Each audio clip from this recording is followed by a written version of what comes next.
كتاب جديد لليوم بهالقراءة.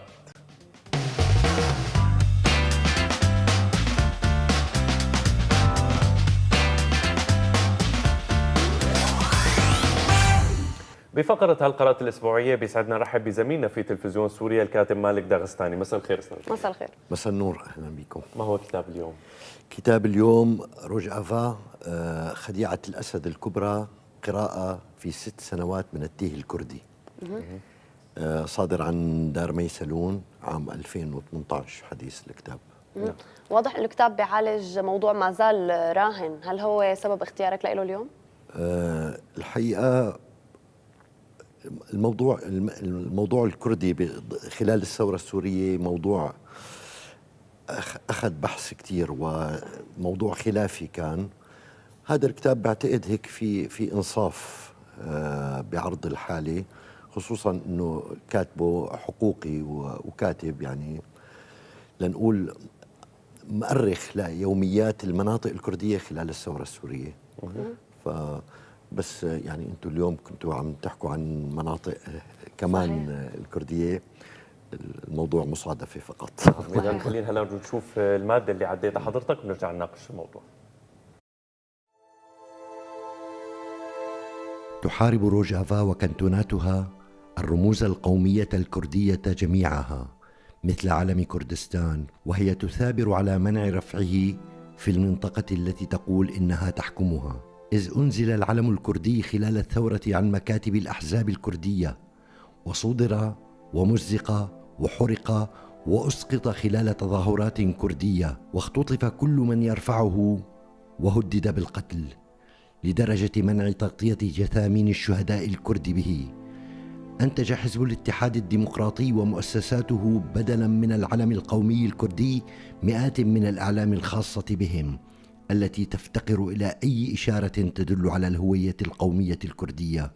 إضافة إلى ذلك، يمنع حزب الاتحاد الديمقراطي رفع صور الزعماء التاريخيين للشعب الكردي كما كان يفعل النظام السوري ويعاقب عليه، لكنه يحرص على نشر صور زعيم حزب العمال الكردستاني عبد الله أوجلان الضخمة في كل مكان، في مداخل المدن والبلدات، في الشوارع العامة والملاعب، في دوائره المختلفة ومكاتبه والمدارس وفي صفوف التدريس، على الرغم من أنه يقول إنه حزب مستقل عن العمال الكردستاني.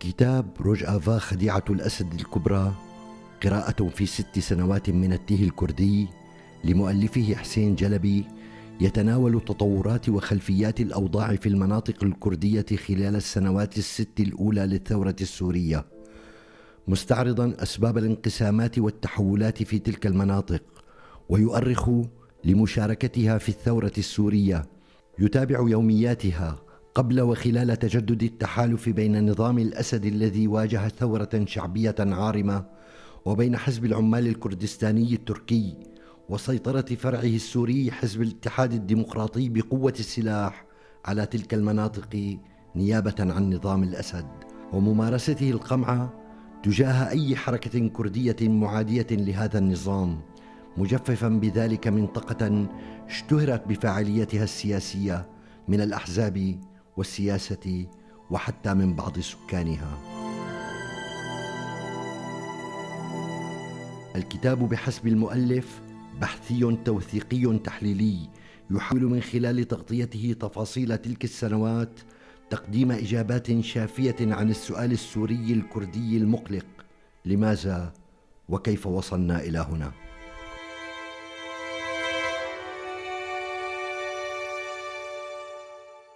لم يتبقى من روجافا بعد أقل من 6 سنوات من عمرها حتى اسمها، ولم يبق منها إلا عشرات آلاف المقاتلين الكرد الذين يحملون سلاحا لا يعرفون مصدره، يخوضون به بعيدا عن بيوتهم معركة لا نهاية لها لهدف يجهلونه، في مواجهة عدو برؤوس استخبارية وأجندات عدة، من دون أن يعلموا من يقف خلف الأوامر التي تصدر إليهم بذلك، وما تخبئه لهم الأرض التي يقفون عليها، لم يبق منها إلا شعب محطم ضاع بين المنافي والسجون الصغيرة والسجن الكبير، بحيث بات يتطلع إلى اللحظة التي ستفتح فيها حدود الخلاص ويلحق بمن سبقه من التائهين. لم يبق منها إلا تهويل إعلامي مرضي بعيد عن الواقع، ينشد لمئات الرايات الملونة التي يصعب فك طلاسمها، وهي تلقي بظلالها الثقيلة على البيوت الخاوية الموحشة في مدن تحيط بها مقابر لا تنتهي، ضمت أجسادا كردية غضة دلعها الموت، كانت تستحق مصيرا أفضل. 6 سنوات من التيه الكردي تعبير قاس ومؤلم استخدمه المؤلف لوصف حالة الكرد في خضم الحدث السوري، وخاصة ما أصابهم في ظل الإدارة الذاتية لمنطقة روج آفا كما سماها البوايدي. وبدا أن الحزب يتحكم بمصيرها ومصير سكانها، بينما في الخلفية وعلى طول الخط كان القرار في جبال قنديل لدى قادة حزب العمال الكردستاني بالتنسيق مع نظامي الأسد وإيران، بحسب حسين جلبي في كتابه عن خديعة الأسد الكبرى.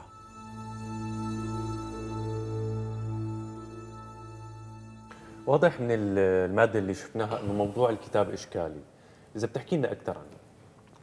هلا أول شيء الكاتب كردي ابن المنطقة، نعم، وهو حقوقي.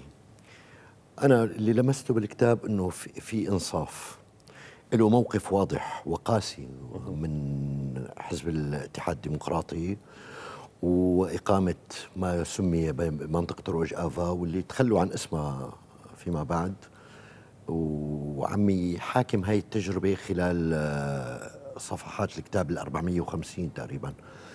هلا بيبدأ هو بيستعرض الوجود الكردي بسوريا، الفاعلية السياسية للأكراد بسوريا، بيحكي عن تشكل أول جمعيات في الأربعينات والخمسينات، وبيحكي عن تشكيل أول حزب، الحزب الديمقراطي الكردي بسنة 57 بزعامة نور الدين زازا، وكيف اعتقلوا. هذا الحزب كان عم يدعو لتحرير كردستان. نعم. فيما بعد خروجهم من السجن قادة الحزب ضعف وتغيرت بأدبياته. وبيقول الكاتب حسين جلبي أنه من هداك اليوم لليوم ما في بأدبيات الأحزاب الكردية أي دعوة للانفصال بسوريا. في مطالبات بالحقوق الثقافية والقومية، وهي مطالبات طبعا كل الناس بتتفق عليها، مشروعة يعني لأي حالة قوامية يعني. هلا بينتقل لموضوع الثورة وبدايات الثورة، وشلون انخرطت المناطق الكردية عموما بالثورة بقيادات التنسيقيات الشبابية الكردية بمناطق قامشلي، بمناطق عمودة، بمناطق كوباني، بعفرين. بيحكي شلون عاد التحالف بين نظام الأسد وحزب العمال الكردستاني البي كي كي التركي، وشلون حاول يدخل للمنطقة من جديد، علما أنه بهديك الفترة بعد إبعاد أوجلان من سوريا تم اعتقال قيادات المنتمية للبي كي كي، وتم مصادرة أملاك حتى لبعضهم، وحتى صالح مسلم القيادي الشهير بالبوايدي كان ببداية الثورة كان موجود بجبال قنديل، ما بيقدر يجي على سوريا يعني. نعم. يبدو حسب الأستاذ حسين جلبي أنه النظام تخوف جدا من المنطقة الكردية واعتبرها ممكن تكون جبهة صعبة كتير عليه، خصوصا أنه فيها فعالية سياسية عالية المستوى تاريخيا يعني. فحاول يستعين بهذا التحالف مع العمال الكردستاني بممثله السوري اللي نشأ على بسوريا. كان في حزب عمال كردستاني يعني تابع للتركي تماما. على أنقاضه أقيم أسس عام 2003 حزب الاتحاد الديمقراطي بكوادره نفسها يعني، وبنفس الأهداف اللي تغيرت عند الحزب العمال الكردستاني وتغيرت كمان بسوريا. فبيقول إنه حاول يجيبه ليخسر المناطق الكردية من كيسة من غير ما هو يخسر شيء النظام السوري. وبدأ هذا التحالف وبيروي اليوميات، بتابعها يوم بيوم بالتفصيل وبالأسماء الحقيقة. واضح أنه متعوب توثيقيا على الكتاب كتير. نعم. بذكر بالأسماء شلون بدأوا ينخرطوا بالمظاهرات ليحرفوها، شلون المظاهرات عم تنادي مثل كل مطالبات الشعب السوري بإسقاط النظام أو بالتغييرات الديمقراطية أو كذا. صار بمظاهرات البويدة صار يرفع صور أوجلان ويرفع شعارات معادية لتركيا، وكأنه الثورة بسوريا هي ضد تركيا يعني كانت بالنسبة له حسب أجنداته. هلأ ما قدر يحرف كتير الثورة فلجأ للعنف حسب حسين جلبي، وبيسرد حالات الخطف وحالات القتل وحالات الاعتقال والتعذيب اللي تعرضوا لها الكرد. وبالآخر بينهي بفصل حول يعني مآلات الحالة الكردية اللي أدخل فيها البويدة الشعب الكردي اللي بيعتبره حسين جلبي شعب عاطفي ومعاني، يعني أدخلوا البويدة بمأزق. وهلا بسميها انه حاله التيه الكردي، ناس مقاتلين، ناس بالسجون، ناس ماتوا، ناس جزء من السوريين بالمنافي كمان، وفي صار تغيير ديموغرافي حتى بالمنطقه. وحزب عم يشتغل باجندات انه بدا باسم روج افا للمنطقه اللي بيسكنوها الاكراد بسوريا اللي كانت تسمى كردستان سوريا عند البعض، بسمى غرب كردستان عند البعض. روج افا تعني اتجاه الغرب، ما لها يعني ما لها هويه كرديه. وكان يحبس اللي ما يسميه روجافا.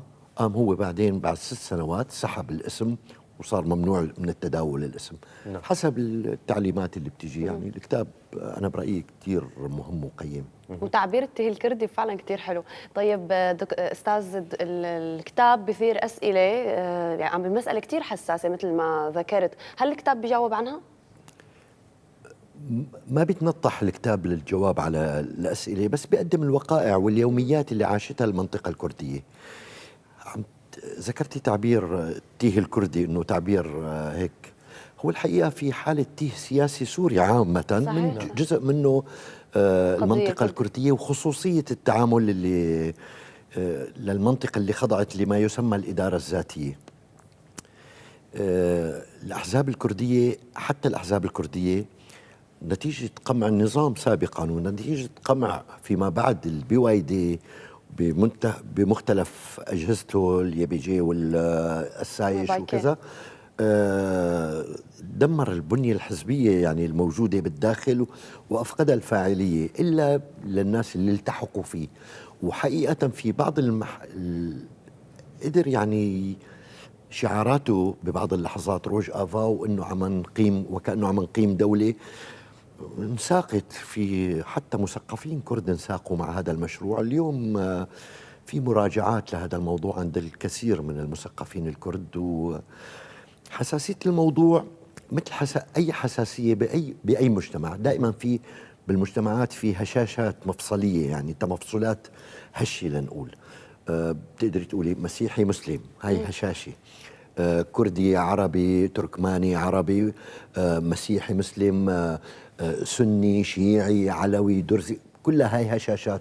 عادة الدول بتلعب على رقبة وصهرة، لأنه يعني عصر الدول القومية انتهى. يعني كل الشعوب بتعيش مع بعضها بدولة واحدة وضمن حدود واحدة وبتخضع كمواطنين لقوانين ودستور. صحيح. الدولة. صحيح. النظام كان عم يلعب دائما على هذا الموضوع وتسكيته. يعني اجى البويدي وادخلهم بمأزق للأكراد بسوريا او الكرد. تعبير واضح فعلا ان الكتاب اشكالي ويجب قراءته. بدنا نتشكر وجودك معنا الكاتب مالك داغستاني. شكرا لك. شكرا لوجودك. رح نروح لفاصل قصير وبعده بنتابع.